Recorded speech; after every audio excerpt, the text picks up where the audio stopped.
नमस्कार। आचरण के साथ मैं हूं टीएन मनीष, हाजिर हूं आज का मुद्दा लेकर। आज बात कांग्रेस सीडब्ल्यूसी की 64 साल बाद अहमदाबाद के साबरमती तट पर हो रही बैठक पर। इस अधिवेशन में 2 दिनों तक चिंतन मंथन और उसके बाद समर्थन की स्थिति बनाने के लिए कांग्रेस के तमाम दिग्गज सिर जोड़कर बैठे हैं।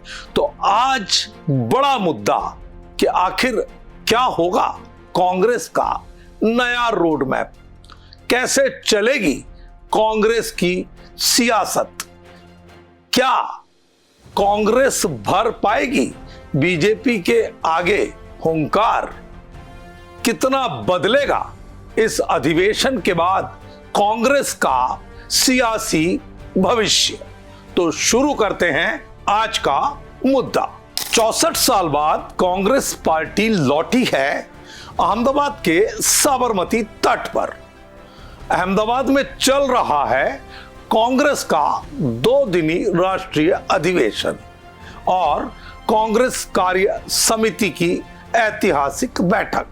लेकिन क्या यह महज औपचारिकता नहीं, बल्कि 2024 की हार के बाद कांग्रेस के लिए खुद को फिर से गढ़ने की सबसे बड़ी कोशिश है। तो क्या इस अधिवेशन से कांग्रेस को मिलेगा नया जीवन?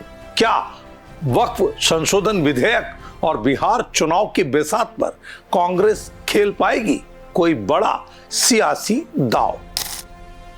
पहले दिन कांग्रेस कार्य समिति ने 3 बड़े प्रस्ताव पारित किए।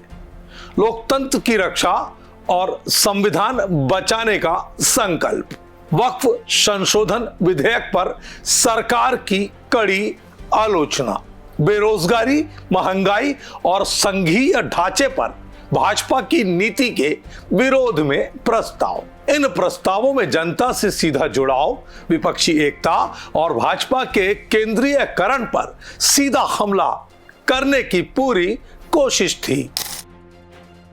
दूसरे दिन कांग्रेस का फोकस रहा जन जागरण से जन क्रांति तक।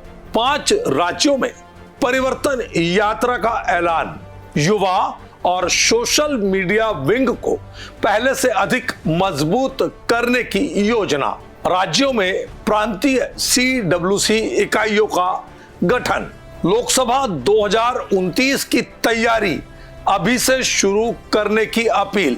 सोनिया गांधी ने स्पष्ट शब्दों में कहा, अब समय केवल भाषणों का नहीं, संगठन को जमीन पर उतारने का है। वक्फ संशोधन विधेयक पर कांग्रेस ने इसे भारतीय जनता पार्टी का सियासी हथकंडा बताया है। राहुल गांधी ने कहा, यह समय नीति और नियत बदलने की कोशिश का है ताकि सत्तारूढ़ दल चुनाव की परिस्थितियां अपने मुताबिक तय कर सके। इस अधिवेशन के दौरान यह तय किया गया कि वक्फ संशोधन विधेयक का पुरजोर विरोध अदालत और जनता की अदालत दोनों में कांग्रेस करेगी।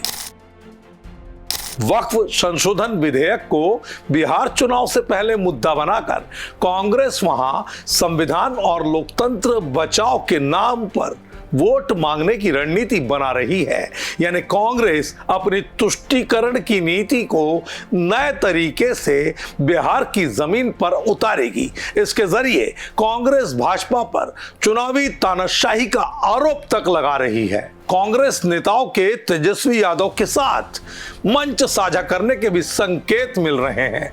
इसे महागठबंधन का एजेंडा बनाने की तैयारी इस अधिवेशन में हो गई है। अधिवेशन में डिजिटल जनसंवाद मंच की घोषणा हुई। पार्टी के सोशल मीडिया हैंडल्स पर साझा की गई ये तमाम लिंक्स congressdigital.in/संवाद। प्रियंका गांधी ने कहा, नई पीढ़ी से जुड़ने के लिए कांग्रेस को डिजिटल में आक्रामक रवैया अपनाना पड़ेगा। यूथ विंग के लिए इंस्टाग्राम और यूट्यूब स्पेशल कंटेंट यूनिट की घोषणा कर दी गई है। कांग्रेस के राष्ट्रीय अधिवेशन पर भारतीय जनता पार्टी के कुछ बड़े नेताओं ने तंज कसे हैं। गृह मंत्री अमित शाह ने कहा, कांग्रेस को अब राष्ट्रीय नहीं क्षेत्रीय पार्टी मान लेना चाहिए, अधिवेशन सिर्फ फोटो सेशन है। जेपी नड्डा बोले, 64 साल बाद कांग्रेस वहीं लौटी है जहां से उसका पतन शुरू हुआ था। भाजपा के तमाम प्रवक्ताओं ने इसे संघर्ष की बजाय संकल्पहीन अधिवेशन बता दिया। निचोड़ के तौर पर हम ये कह सकते हैं कि क्या कांग्रेस के 2 दिनी अधिवेशन से पार्टी को नई संजीवनी मिलेगी? इस पर संशय है। कांग्रेस ने आत्मनिरीक्षण का ढोंग नहीं, संगठनात्मक सुधार का दावा तो किया है, पर क्या जनता तक ये बात पहुंचाने में कांग्रेस का मौजूदा संगठन है वो सफल हो पाएगा? क्या सोशल मीडिया की आंधी में कांग्रेस का डिजिटल पुनर्जागरण Bharatiya Janata party media cell के आगे टिक पाएगा? क्या कांग्रेस के संगठनात्मक ढांचे में पार्टी विद द डिफरेंस की बात करने वाली cadre base party Bharatiya Janata party के अनुसार कांग्रेस कदमताल कर पाएगी? क्या कांग्रेस सोशल मीडिया मंचों पर उस हद तक सक्रियता बना पाएगी जिस हद तक भारतीय जनता पार्टी ने इस पूरे मामले में कामयाबी हासिल कर ली है? तो देखना यह दिलचस्प होगा कि कांग्रेस के 2 दिनी अधिवेशन के बाद जमीन पर पार्टी के संगठन के स्तर पर गुटबाजी, आंतरिक कलह और तमाम तरह की जो व्यक्तिवादी सोच और व्यक्ति पूजा की जो परंपरा कांग्रेस के भीतर है, उस पर रोक लगाने में यह अधिवेशन कितना सफल हो पाएगा। आज के मुद्दे में इतना ही। नमस्कार। देश दुनिया की सभी खबरें देखने के लिए जुड़े रहिए आचरण न्यूज से। आचरण न्यूज, हर कदम आपके साथ।